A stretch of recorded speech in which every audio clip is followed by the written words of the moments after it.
So what does the next American Revolution look like? I would actually say that we may be leading through the early phases of the American Revolution. The election of 2024 that we have just experienced is a kind of revolution. The most important part of it is whether the ruling elites are overthrown and replaced by counter-elites. Over the past decade, political instability and civil unrest have increased in frequency. This summer, Donald Trump, during his campaign, survived 2 assassination attempts, and the Institute for Economics and Peace reports that political and social conflicts have been rising since 2008, leading to less peace and more war. So what is the path forward?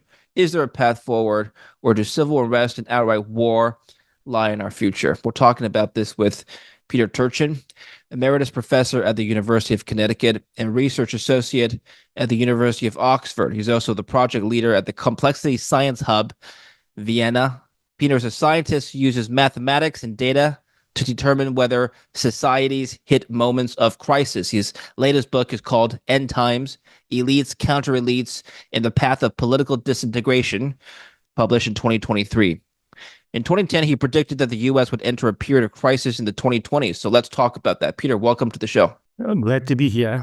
So let's talk about your 2010 prediction, in which you talked about the U.S. hitting a peak crisis sometime in this decade. And that would continue for, I believe, up to 15 years with what you said back in 2010.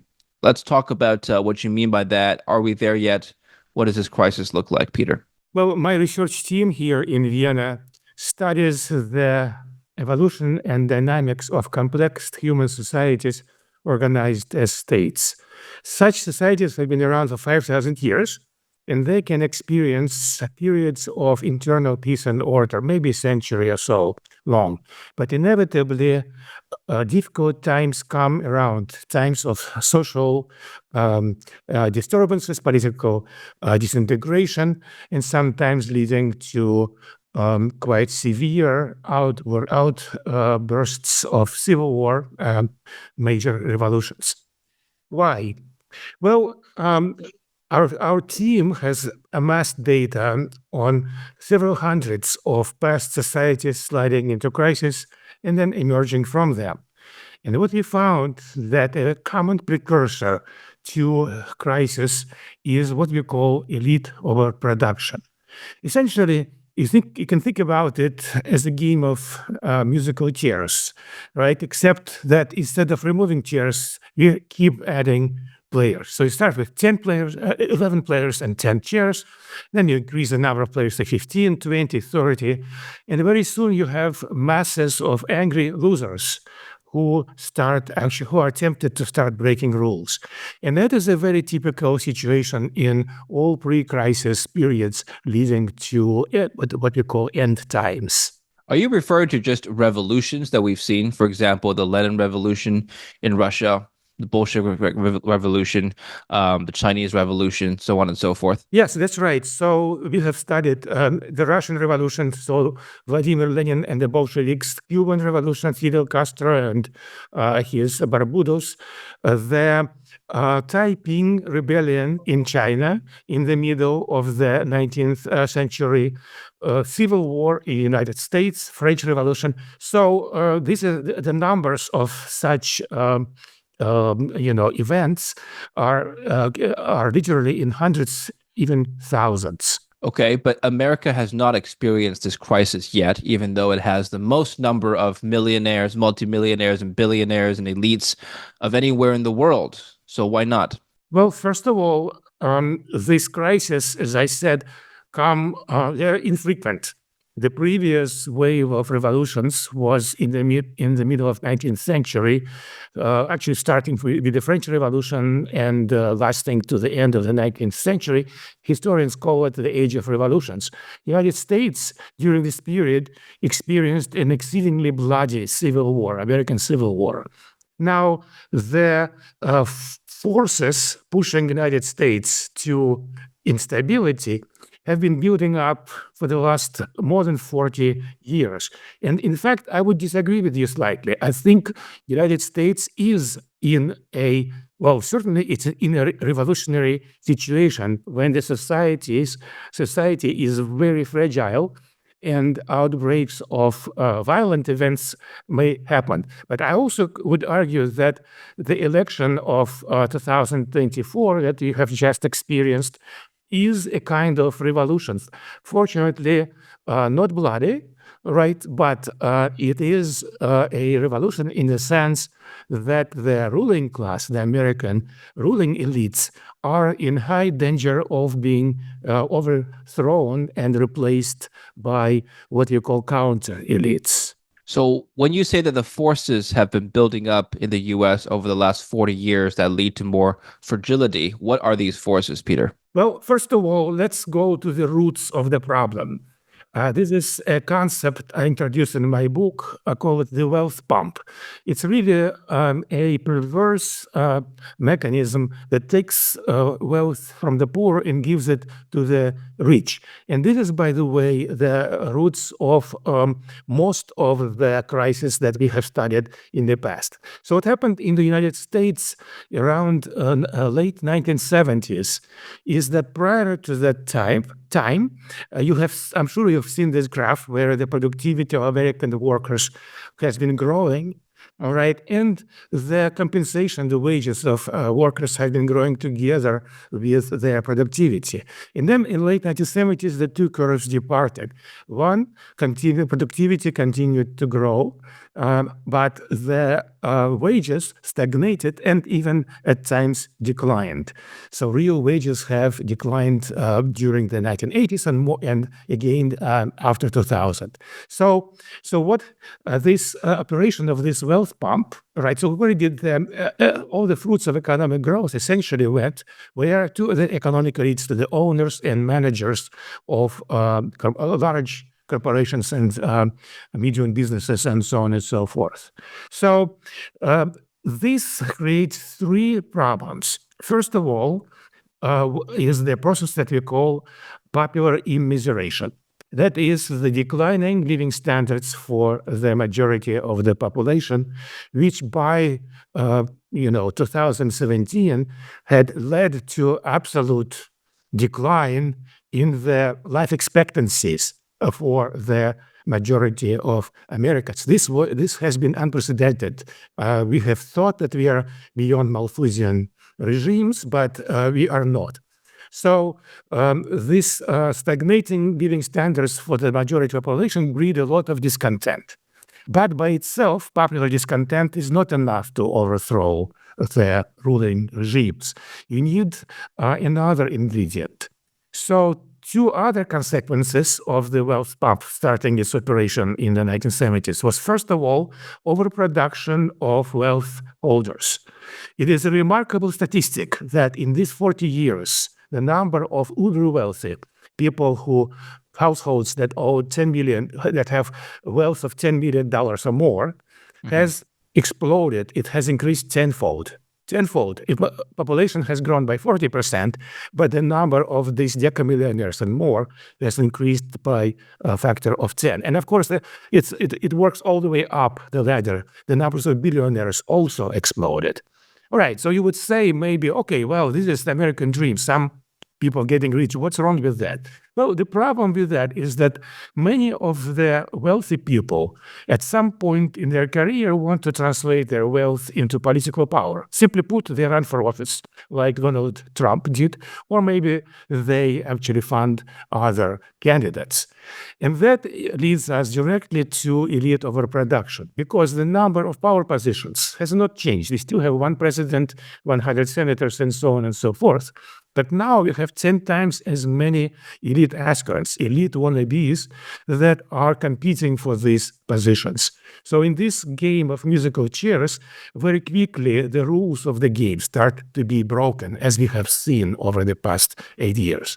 Right. Let me say that. The third thing, just to complete the third thing is that because the majority of the population is feeling that they are losing ground, the more energetic, smarter, and people who are ambitious and more ambitious people, they try to get out. And so how do you do it if you don't have wealth? Well, you go to the university. Then you realize that college degree is really not helping you very much. So you go to professional schools, such as law schools.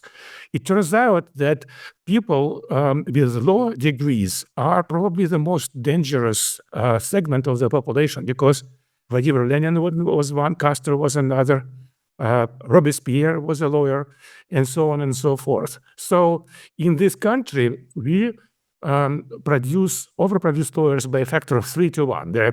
For each 3 people editing law school, there is only 1 position. It is getting worse because as we speak, artificial intelligence is destroying about half of those jobs. So we have too many angry losers. And what do? They actually turn into what we call counter elites. These are the people who are willing to organize and channel popular discontent in order to advance their political careers. So you made several points, and let's first address the point on education that you brought up. Here's a chart. I pulled this chart up while you were talking about education levels. So over the last 70 years, since 1950, the percentage of Americans who have a college degree went from under 8% to now almost 40%. Peter, has the level of wealth, net wealth, or household wealth increased by a similar proportion over the same time? Well, it is not terribly useful to look at net wealth, because what's important is how it is distributed amongst within the population. So we know that wealth inequality has been quite low. It has declined after the New Deal and stayed quite low into 1980 or so. And then it has started growing. So this is the point where we see the numbers of wealth holders increase dramatically. And that happened at the expense of the rest of the population. So most of the fruits of the economic growth, which has been quite substantial over the last 40 years, it has gone to the top 1-2% or even 0.1%. So talking about average wealth is not very useful. But now let's talk about educational attainment. Yes, back in 1950s, less than 10% of the population went to college. And so if you wanted to enter the top 10%, right, then essentially all you needed to do was to get a college degree, and then you would be able to use those educational credentials to get a well-paying job. Well, now, when actually amongst the young people, over 60% go into college, right? So that's college degree is not enough to get into the top 10% anymore, and therefore it has become devalued. You have to go to professional school, as I said a minute ago. Professional school, like graduate school. Graduate school, yes, law school, medical, dentist schools, the advanced degrees of this kind. Okay. So it's just basically harder to be in the upper middle class than it was before. That's correct. And so educational credentials, because so many people go for them, we create an overproduction of young people with advanced degrees. And not enough supply in the workforce for these people with advanced degrees? That's correct. So I have worked as a university professor until about 2 years ago. And what I saw over the 40 years that I was in the educational industry was that the numbers of PhDs have increased, yes, precisely, by a factor of 3 or 4. All right. And what happened was the number of professorial positions has not increased that much. In fact, it has declined a little bit because we don't have as many young people as we had during the baby boom. And as a result of that, there has been a huge oversupply, increased competition, very fierce competition for these positions. And also, the universities have taken advantage of this. So now many of the teachers at the college level are not full-time professors, fully paid professors. They are temporary teachers who are paid not a lot and don't have any don't have any security in Yes. their profession. Okay. You mentioned wealth inequality, so you're absolutely right, Peter. This is a chart showing wealth inequality, or wealth by wealth percentile group, from the Federal Reserve.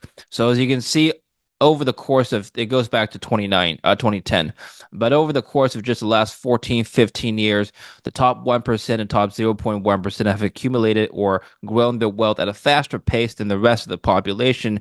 My question, though, Peter, is that if you take a look at the bottom 50%, in nominal terms, the level of wealth has still grown by a little bit. So even though you're right, the inequality has widened, why would the majority of the population still be angry or upset about the fact that the wealthy, the elites, are getting wealthier when they themselves are getting a little bit nominally wealthier over time? Well, nominally, remember, but that's why you have to express both wealth and incomes in inflation-adjusted terms. So I see that your graph ends in actually 2024. Well, starting in 2022, we had a huge uptick in the inflation, Yes. and that ate into both incomes and accumulated income, which is wealth. In incomes, for example, we have not, even though inflation has subsided, but the incomes in real terms have not yet reached their level that they were before this outbreak of inflation.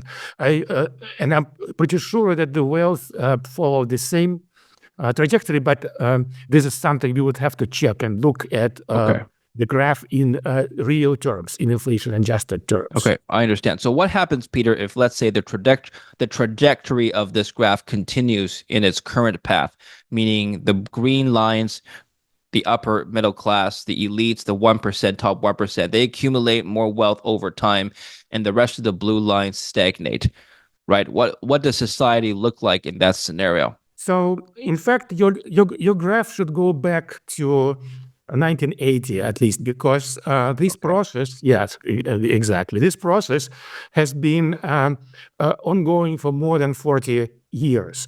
And what is happening is that this is what we call immiseration, that in real terms, in my book, I actually dissect these numbers because it's important how you look at them. You cannot look at household incomes because today many of them have two wage earners, and often three wage earners when children don't move away from their parents. So you have to look at wages, and that's one thing. Second thing, you have to separate wages between the median wage and the upper 10%. In the upper 10%, wages have done great, thank you very much. But as you go down in the income distribution, especially to the lowest 10%, their wages, especially when adjusted, not just for inflation, but for things that you need in order to enter or stay in the middle class, which means owning a house,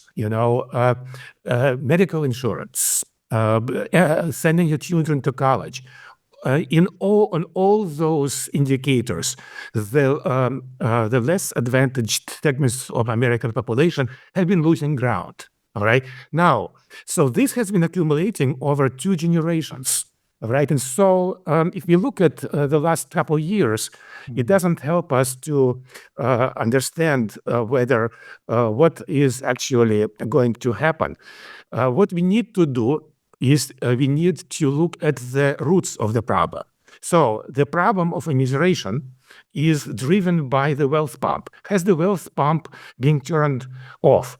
That's how all past societies have exited from this crisis. They only managed to exit from crisis and get on the path of sustainable growth in which all segments of the population participated by shutting their wealth pumps. Now, I don't see any signs that this is actually happening right now. So this means that the prognosis is not great. The forces working for instability will probably continue to build up. And so in the next breaking point in 2028 might be even more difficult for us to survive. Peter, are you surprised then at the result of the recent presidential election in which Donald Trump not only won the electoral colleges, but also won the popular vote? Now, in theory, shouldn't the American population vote for a party that has made their entire platform centered around helping those in the bottom 50%, meaning closing the inequality gap, which would be more the Democrats versus the conservatives, right? But that wasn't the result of this election. Were you surprised at that? Well, first of all, remember that inequality is just a proxy. It shows us that a wealth pump is operating. People don't feel inequality directly. What people feel is that their economic basis for their life is being degraded. All right, so that's the driving thing. Now, the Democratic Party was the party of the working class back in the New Deal and until maybe 1990s.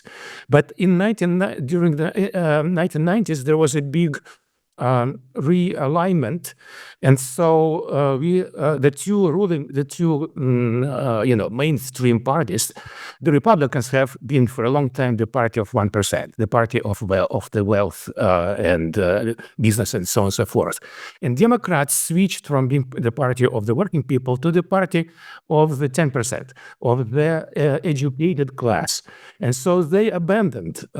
In America, when we talk about working class, the salient way to segment the population is whether you have college degree or not. All right, so we have 30% of the population have college degree, 70 don't, and so those who don't have college degree, they have been losing ground. And so when the Democratic Party actually, let's give Biden administration some credit. I mean, Joe Biden actually supported labor movement, right? They've done other things like continued the industrial policy that was introduced under Trump. All those are good methods, but it's too late and too little too late, right? And so all that accumulated discontent worked against them. So what does the next American revolution, quote unquote, look like in the future? Well, I would actually say that we may be living through the early phases of the American Revolution, because to me, the revolution is defined in a variety of ways. But to me, the most important part of it is whether the ruling elites are overthrown and replaced by counter elites. Right now, that's the stated goal of the counter elite coalition that has coalesced around Donald Trump. And think about it; it's very interesting that I was talking about how Republicans were the party of 1%, right? But they are actually, according to the leaders, they are reformulating themselves as the party of the American working class. All right. And that's one of the reasons why many of the mainstream Republicans have actually bolted from the Republican Party and entered the Democratic Party. So the Democratic Party now is the party of the ruling class, both of the 10% and 1%, as we see from people like Liz and Dick Cheney or neocons who have left Republicans. Whereas if we look at what's happening to the coalition around Donald Trump, well, some of the players like J.D. Vance rocketed their way through the Republican ranks, but we have also people voting from the Democratic Party, such as Robert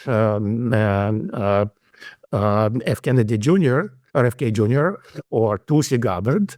And then we have people, wealth holders like Elon Musk, who played a very important role, especially because his Twitter was very instrumental.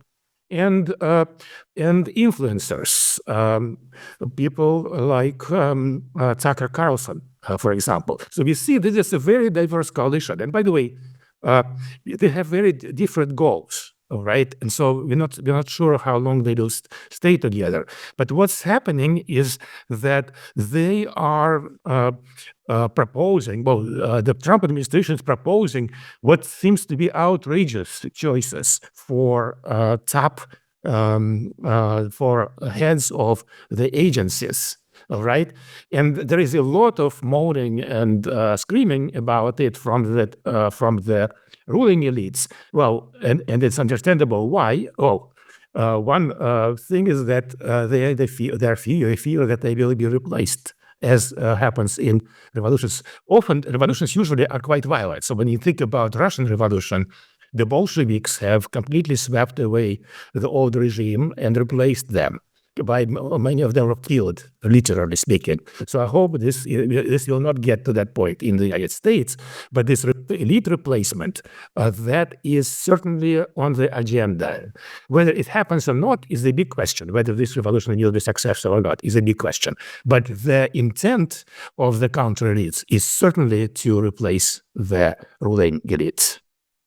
In a March 2024, so earlier this year, in a March interview with the Financial Times, you have been asked this question about whether or not what this is gonna look like. So the question, I'll just take a quote from this article here. The question is whether there's going to be a macro violence outbreak. By macro violence, he means, well, you mean truly macro: civil war, revolution, political fragmentation, territorial breakup, or foreign invasion. You said in 10 to 15% of cases, when societies get into these crises, they do avoid macro violence, but my prediction is not 100% that's where we're going to get one of these things, but it's still 90%, right, per your calculations. So does that mean that over the next couple of years, we will get 90% chance there will be either some sort of civil war, a revolution like we talked about, territorial breakup, so secession of states perhaps? Why foreign invasion, Peter? Well, foreign invasion seems to be not quite likely for a variety of reasons. Yeah. But territorial breakup or even civil war, that is, I would not say it's 90%. First of all, we have now amassed data on more than 200 of these crises. And what we observe that over the past 5,000 years, right, since the first state appeared, the severity of crisis measured in how many people are killed has declined. All right, so that gives me hope because, partly this is because we have better institutions than the first states who were just trying this, their first experiments in state building. And things like much more productive economies is also important, but institutions like democratic governance. Democratic institutions is not a guarantee that there won't be civil war, right? After all, American Civil War followed a pretty good democratic elections back in 1860, right? But these institutions do soften the blow. So my personal estimate is 50-50 rather than 90-10, taking into account that human societies we have collectively learned from past mistakes. Now, do you take into account that the level of wealth overall of the nation this time is very different than, let's say, the last civil war in the 1800s? Does the overall standard of living of the entire nation, notwithstanding wealth inequality, matter in your calculation? Yes, there are two factors that decrease the probability of truly violent civil war, hot civil war. First of all, that we are indeed more affluent. That it is still striking that immiseration is really decreasing the average life expectancy, but still the people don't need to starve. All right, because our society is affluent enough to feed everybody. So that's one point. And of course, desperate people starve. They are the ones who are more prone to violence. The second factor is that it's a secondary factor, but it's important. It's called the youth bulge. So the youth bulge is when there is the proportion of population in the ages of between 20 and 29, aged between 20 and 29, in their 20s, essentially, is much larger than it has been before. Now we are not. We are actually past the youth bulge. There is a youth bulge, which is a reflection of baby boomer generation, but it is subsiding. And because of that, because revolution is really made by young people, that's whom you need for cannon fodder, if you forgive this this usage of words.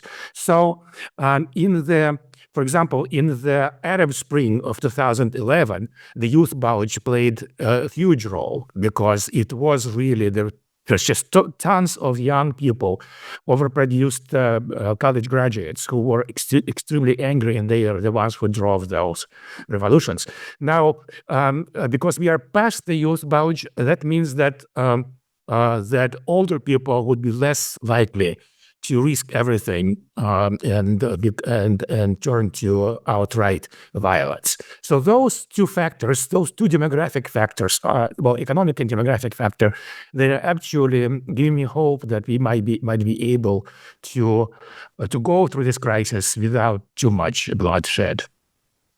Okay, well, I am curious to hear you explain this next paragraph from the same article in which you compared the U.S. to Russia. It says here, which society is closer to macro breakdown, Russia or the U.S.? You said definitely not Russia. External pressures have unified the country, he argues. Doesn't Russia suffer from even worse economic inequalities than the U.S.? No, says Turchin. So can you please explain this? So in Russia, there are several factors. Let's talk about baby boom. Actually, Russia has experienced a baby bust. The number of people in their 20s has declined by a factor of 2 in the last over the last 15, 20 years. All right. So we have many fewer young people who might go to the barricades. That's one thing.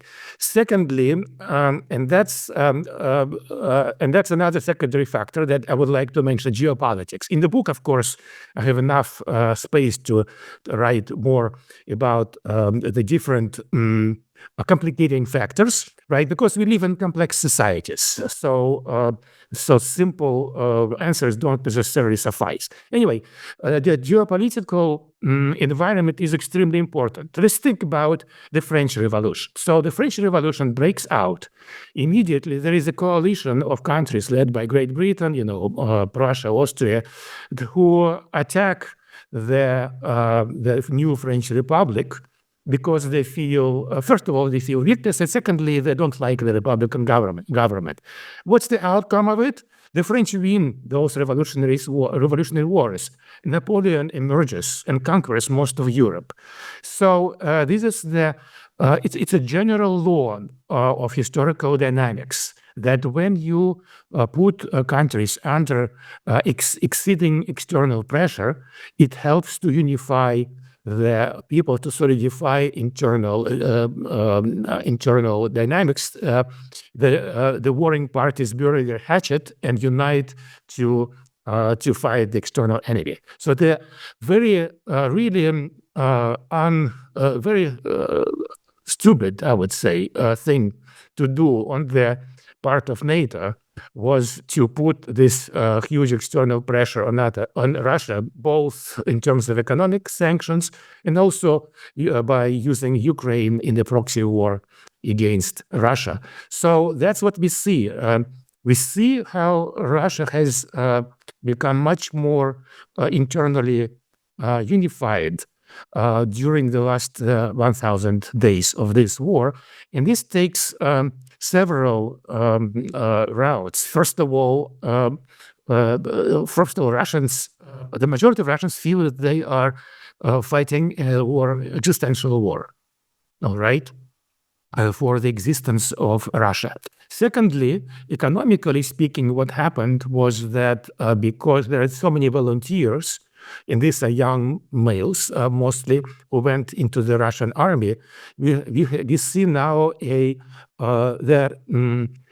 labor supply versus demand for labor has shifted decisively in favor of workers, and that has driven up the wages of working Russians. So there are several of these both economic factors and sort of psychological, geopolitical factors. They work to solidify the governing regime in Russia, and that's what we saw just a few days ago. Levada Center, which is certainly quite critical of the Putin regime, has published new polls, and they show that over the past couple of years, the proportion of Russians who think that Russia is moving in the right direction has dramatically increased. Right, so I tend to believe those numbers because they come from non-governmental source. So, what, in your opinion, is the solution to avoiding or at least prolonging the inevitable outcome of a revolution or a mass macro violence crisis? The solution is for the ruling elites to understand the nature of the problem and then persuade those segments of elites who resist change, because it's very painful to give up power and wealth that you become used to. Sorry, when you say pursue, what do you mean? Pursue reforms that actually shut down the wealth pump. Right. That means that the people in power, the elites, they have to give up.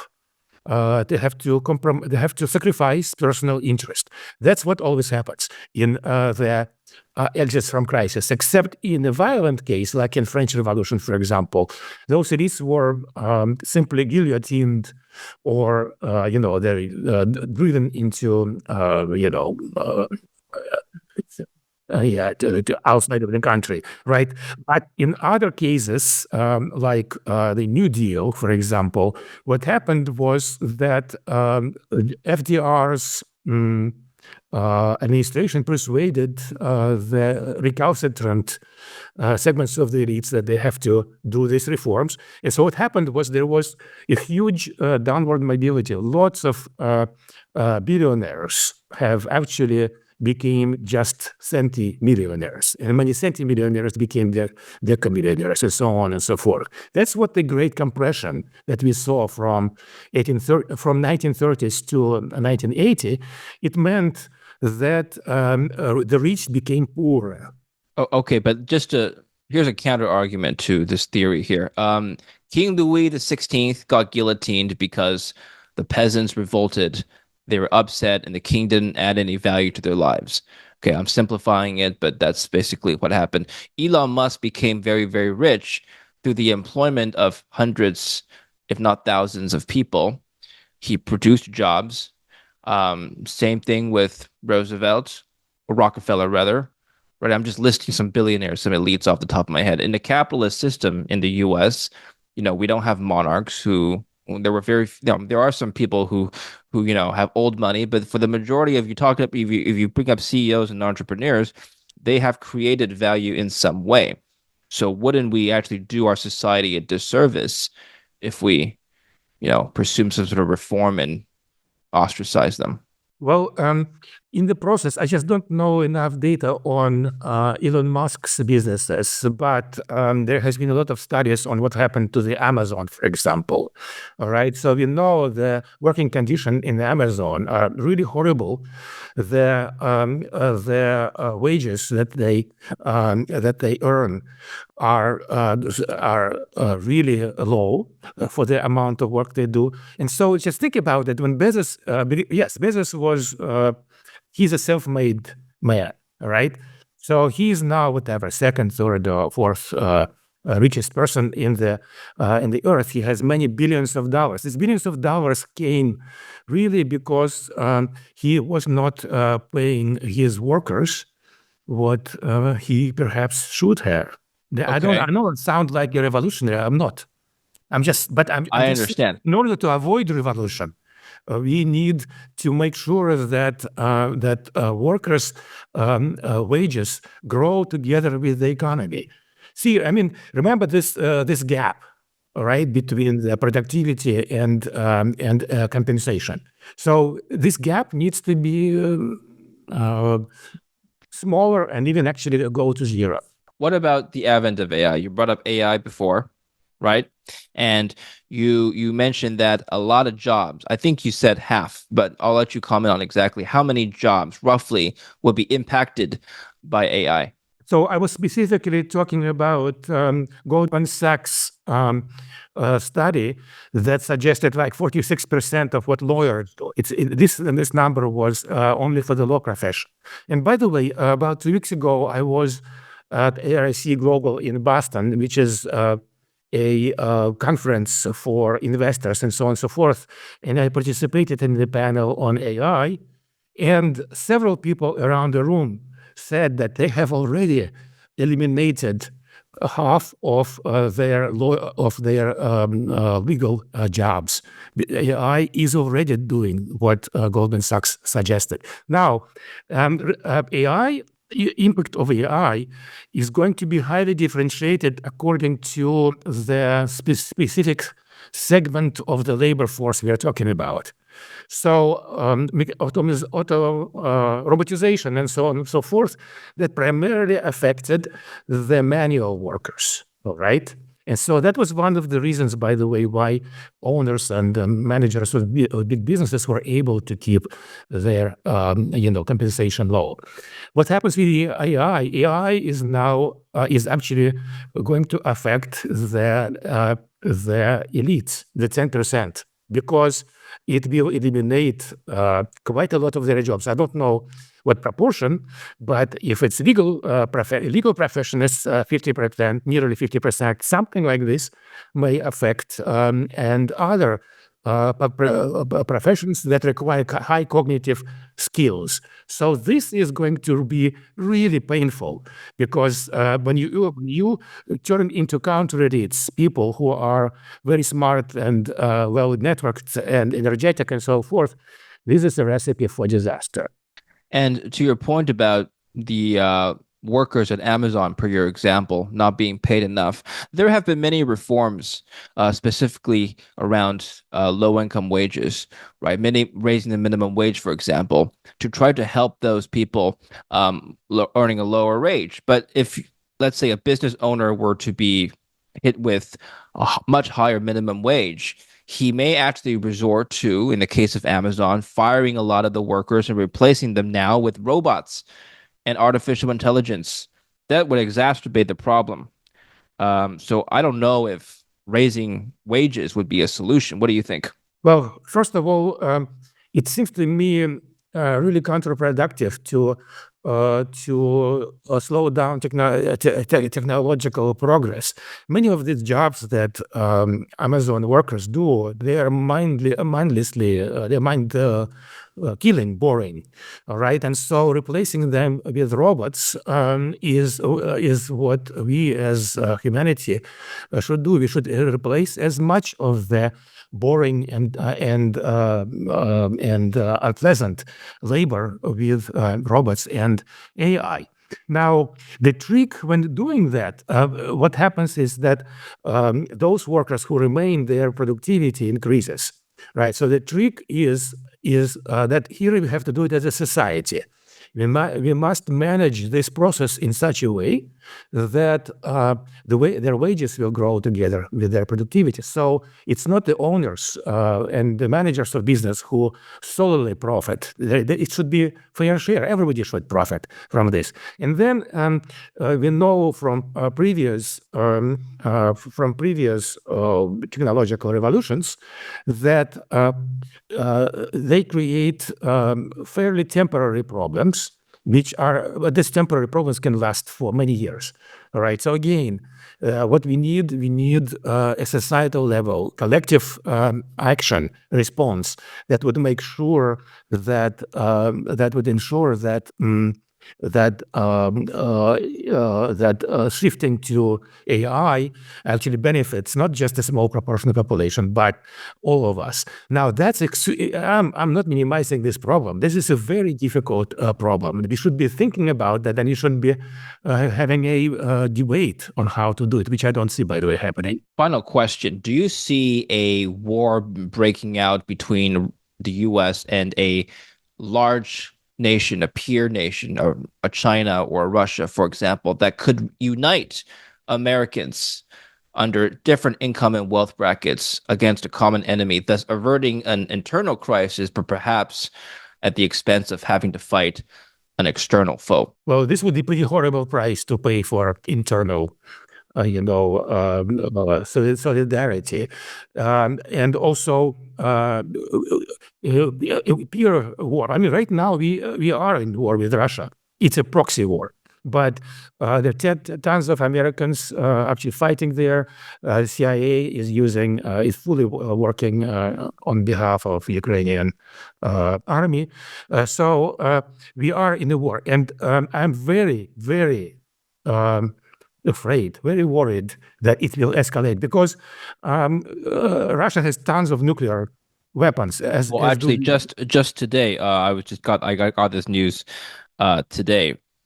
Russia says Ukraine attacked it using U.S. long-range missile signals it's ready for nuclear response. I mean, it's been signaling this for a while. I don't know how significant this new escalation is, but I'll let you respond.